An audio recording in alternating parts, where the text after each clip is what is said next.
E aí, meus amigos? Bom ou não? Olá, queridos, supremos, magnânimos, iluminados.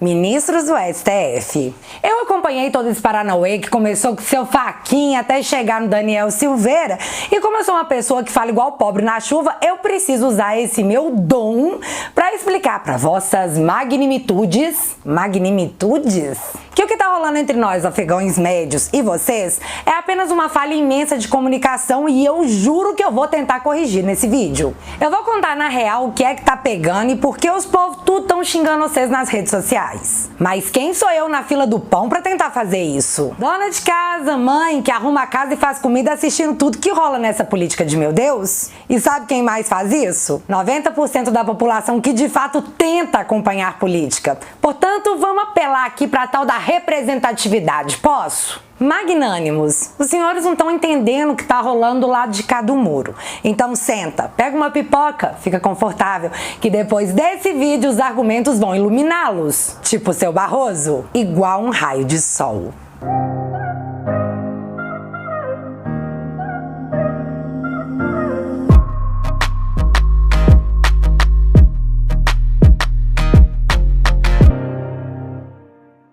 Então, eu não quero ser repetitiva para não cansar vossas excelências, mas eu preciso comentar onde essa nova crise começou. Voltemos para 2018, quando para nós, pobres mortais que não comem lagosta e tomam vinho chapinha, ficamos com a sensação que o Supremo poderia sim conceder ao seu Lula, naquele momento acusado de uma penca de coisa ilícita, um habeas corpus preventivo. Ou seja, ele não poderia ir ver o sol nascer quadrado nem da janela de seu quase loft montado na carceragem da PF, que mais pra frente veio acontecer. Mas por que nós ficamos com essa sensação? Porque em 2016, quando a Lava Jato tava só cheirando o cangote do PT, a paz reinava no Supremo. Gilmarzão batia palma pra Lava Jato, dizia que os povos ilícitos de colarinho branco não contavam com essa operação que estragou vários planinhos. Que tempo bom que não volta nunca mais. Só que no meu ponto de vista, tudo mudou quando a Lava Jato furou a bolha do PT e começou a pescar outros peixes, como seu Jacó Barata Filho e o Paulo Preto,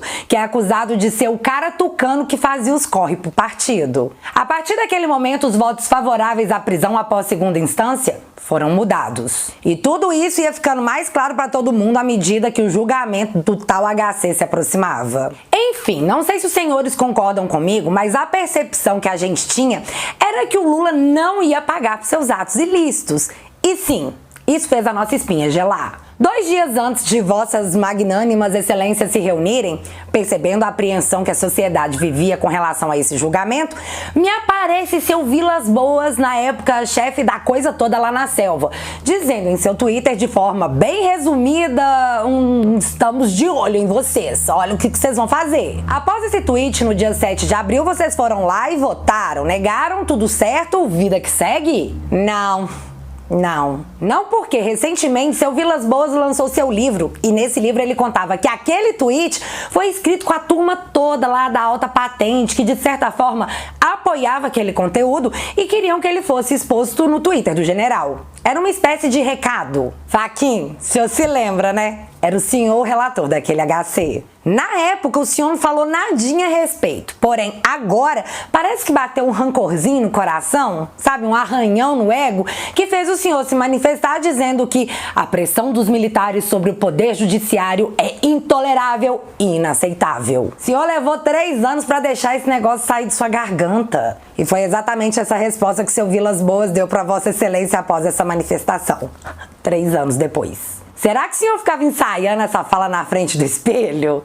Não sei. Mas foi ali que o deputado Daniel Silveira comprou o boi dos povos da selva, fez aquele vídeo falando um monte de coisa que culminou em sua detenção na noite desse domingo. Olha aqui, queridos ministros, eu sei que o Daniel é um homem grande, parrudão, saradão, né? Dá até raiva em muito homem. E ele pode não ter conseguido explicar bem o que se passava naquele coraçãozinho, mas eu vou pegar aqui um ponto a ponto para explicar e, mais que isso, exemplificar o porquê o povo tá meio contra vocês. E eu já aviso de antemão, eu teria muito prazer e muita satisfação de receber qualquer um de vossas excelências que queiram se manifestar, me responder ou me explicar as coisas todas aqui do seu ponto de vista. Na verdade, já fica aqui o meu convite porque sim, eu prezo pelo diálogo, pelo bom diálogo. mamãe deu educação aqui. Ha. Mas vamos pro que interessa. Eu vou começar comentando o voto do relator, meu best friend forever pra vida toda, o ministro Xande, que em sessão no plenário de hoje, para votar se manteriam ou não o deputado Daniel Silveira enjaulado,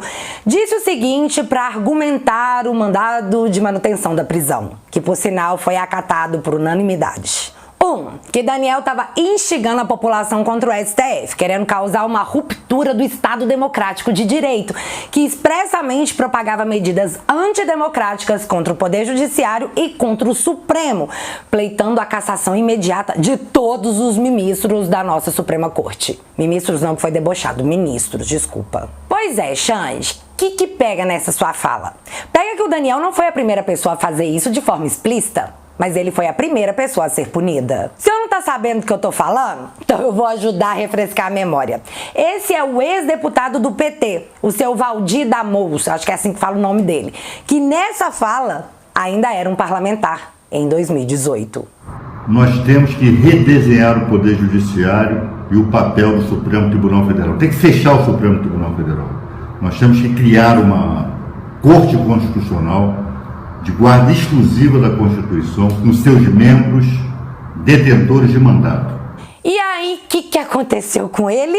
Nada, nadinha, nada de nada, absolutamente nada. E isso porque eu não vou citar de novo a Joyce, o Frota, a galera do MBL, que já tem vídeo com ele sobre esse assunto. Não é estranho pra vocês olhando por esse lado? Pra nós, soou muito estranho. 2. O senhor diz que foi designado por Dias Toffoli como relator do processo 4781 e que, portanto, é a autoridade legal para discutir essas pessoas que ficam jogando tomates virtuais em alguns ministros. Só que até onde eu sei, e eu posso estar errada, venha aqui por favor me esclarecer, não deveria ter sido feito um sorteio para determinar quem seria o relator? Seu Toffoli poderia mesmo ter olhado para o senhor, ter te dado aquela piscadinha marota dizendo que o senhor era o cara para esse negócio? Bom, muitos juristas já se manifestaram dizendo que não poderia. 3. O senhor disse que o mais grave que rolou ali com o Daniel foi que as manifestações dele visavam impedir a livre magistratura e o Estado Democrático de Direito. Nossa, Xande, você falou isso trocentas vezes. Por favor, vamos rever isso aí na hora de escrever o voto. Ficou super maçante. Sério, parecia aquelas palavras novas que a gente aprende e tem que ficar repetindo pra mostrar pra todo mundo que você sabe falar. Chato. E aí eu preciso lembrar de novo daquele caso do seu José Disseu, que assim, foi capa de muitos jornais da grande mídia hiperconfiáveis, né? Onde ele dizia o seguinte, aspas, é preciso tirar todos os poderes da corte. Fecha aspas. E ainda diz que era preciso, inclusive, mudar o nome do órgão após continuar com críticas ao judiciário. Tirar todos os poderes da corte. Isso não parece muito com o que o senhor disse? O negócio de impedir a livre magistratura e o Estado Democrático de Direito? Não, minha língua até enrolou. Sabe qual foi a consequência para essa fala do Dirceu multicondenado por corrupção que, por sinal, tá livre? Nenhuma. Nada aconteceu com ele. 4. O senhor disse também que o Daniel era reiterante no delito porque no ano passado ele foi investigado nos inquéritos dos tais atos antidemocráticos. Mas duas coisas aqui. O senhor não contou no plenário, durante o voto, que ele e todo mundo do tal inquérito foi super investigado. Porém, em relatório, a Polícia Federal afirmou que não existem indícios para indiciar ninguém. Logo, se não tem indícios para indiciar alguém por um crime, significa que essa pessoa não cometeu crime algum. Por consequência, não tem como você praticar novamente um crime do qual não acharam elementos formais para acusação. A não ser a grande torcida que muitos estavam fazendo para que isso rolasse. Ficou confuso, né? Mas é confuso mesmo. O segundo ponto dessa questão é que se a gente for levantar essa questão, seu Dirceu disse esse negócio aí, que tem que tirar os poderes do ser tudo, e tempos depois disse que eles iriam tomar o poder, o que é diferente de ganhar uma eleição. Bom, se a gente vive numa democracia e a única forma de chegar ao poder é por meio do voto, o que quis dizer o seu Dirceu? E novamente, porque ele não foi investigado por isso. Por quê? Bom, eu poderia ficar aqui até amanhã, mas eu preciso finalizar para chegar no ponto onde eu questiono algumas coisas que, infelizmente, até hoje, eu não possuo resposta. O último ponto foi o fato do senhor ter alegado que a detenção em flagrante foi porque o vídeo do Daniel estava no ar. Ou seja, qualquer um poderia ver a qualquer momento e ser influenciado por ele e por tudo que ele disse. Mas senhor sabe qual vídeo mais ainda tá no ar? O vídeo do senador Cajuru apontando o dedo pro seu Gilmar, chamando ele de canalha,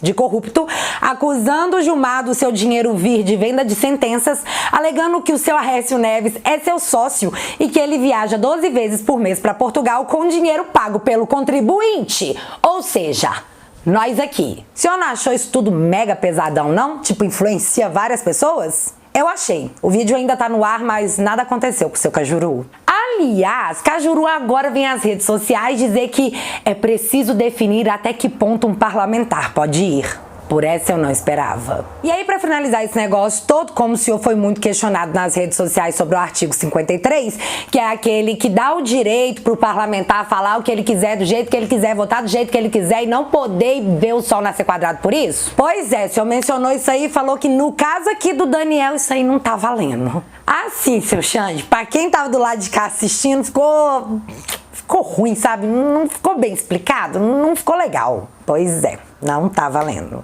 Ah, outro fato que eu lembrei aqui agora foi que no final da sessão, o seu Marco Aurélio disse que em 74 anos de vida, ele nunca tinha presenciado algo tão agressivo contra as instituições. Bom, seu Marco e demais ministros, claramente, só o Gilmar Mendes deve ter lido o livro do ex-PGR, o seu Rodrigo Janot, onde ele mesmo contou que levou um lá pro STF na intenção de mandar o Gilmar Mendes pra terra do pé junto. Realmente xingar alguém nas redes sociais pra vossas excelências parece ser muito mais grave do que essa confissão do próprio Janot, que como resposta Gilmar Mendes diz que ele precisava de ajuda psiquiátrica. Já o Daniel não, o Daniel precisa ver o sol nascer quadrado. E fim.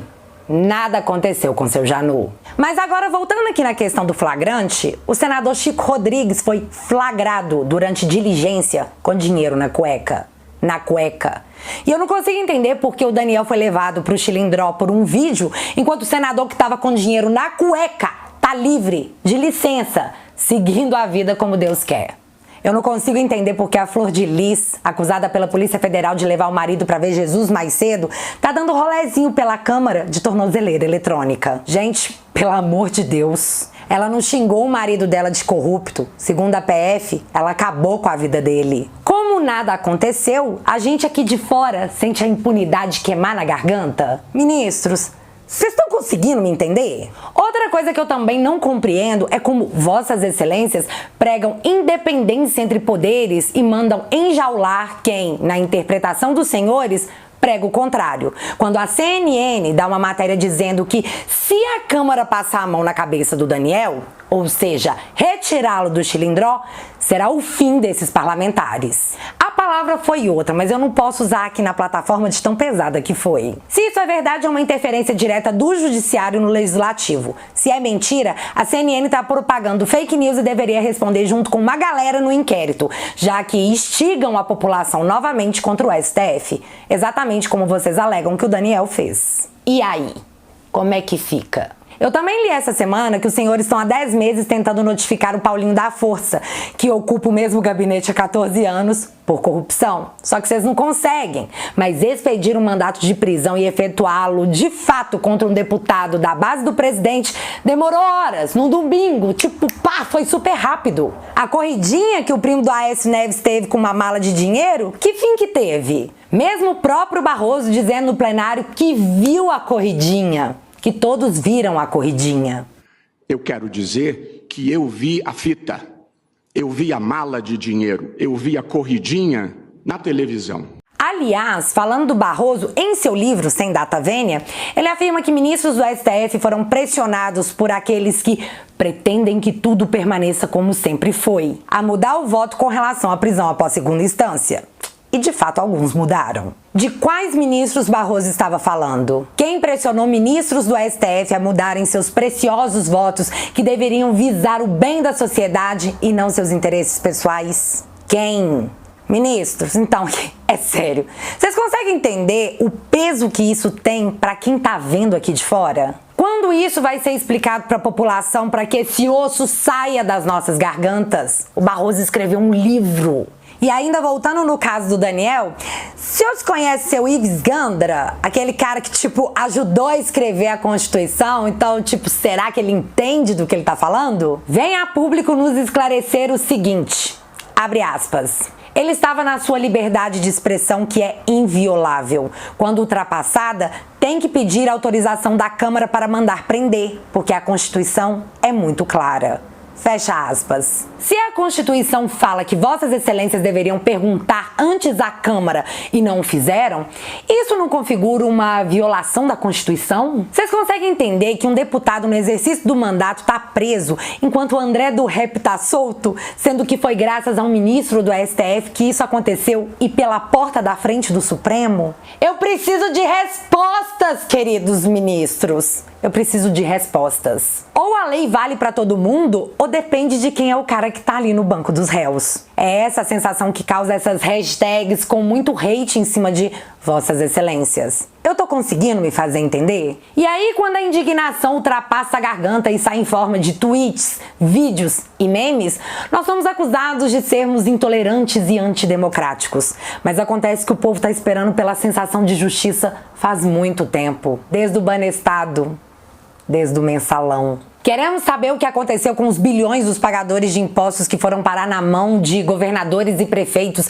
que superfaturaram respiradores e hoje vemos faltar até oxigênio. Quando essas pessoas serão punidas? O povo clama por uma justiça que nunca vem. Ou pelo menos, nós nunca conseguimos de fato senti-la. A gente sempre acha que agora vai. E aí do nada alguém aparece com uma retroescavadeira e joga terra em cima. A gente tá cansado de usar nariz de palhaço e a todo momento alguém mandar a gente calar a boca porque a gente tá falando demais, tá exaltado demais, tá antidemocrático demais. Só queremos o que é nosso por direito, mas dia a dia, ao meu ver, isso nos é negado. Nós não queremos que o STF seja fechado como vários estabelecimentos de comerciantes nessa pandemia. Nós só queremos e merecemos juízes justos. E aí eu faço a pergunta, se fossem Vossas Excelências aqui, sentados em meu lugar, assistindo tudo como espectadores que nada podem fazer a não ser se conformar, os senhores teriam essa sensação de justiça? Será que teriam? Eu não tenho, e eu espero não ter que pagar com a minha liberdade por expor mais do que a minha opinião, o meu sentimento. Se teremos uma resposta, eu não sei. Mas enquanto ela não vem, as perguntas continuam, o sentimento continua, a indignação persiste e a tristeza permanece num país que tinha tudo para ser uma grande potência. O que nos falta, o que nos faltou, na minha percepção, foi um projeto de nação acima de projetos pessoais. Infelizmente não foi hoje, mas esperamos que a Câmara decida de forma democrática e que esse bolo na garganta fique pelo menos menos incômodo. E por hoje é isso. E você? O que você tá achando que vai acontecer? Me conta aqui nos comentários que eu quero saber. Se você ainda não é inscrito aqui no meu canal, meu amigo, se inscreva e deixa seu like, porque você já sabe. Acontecendo alguma coisa de relevante ou irrelevante, a gente volta. Beijos, galera. Fui!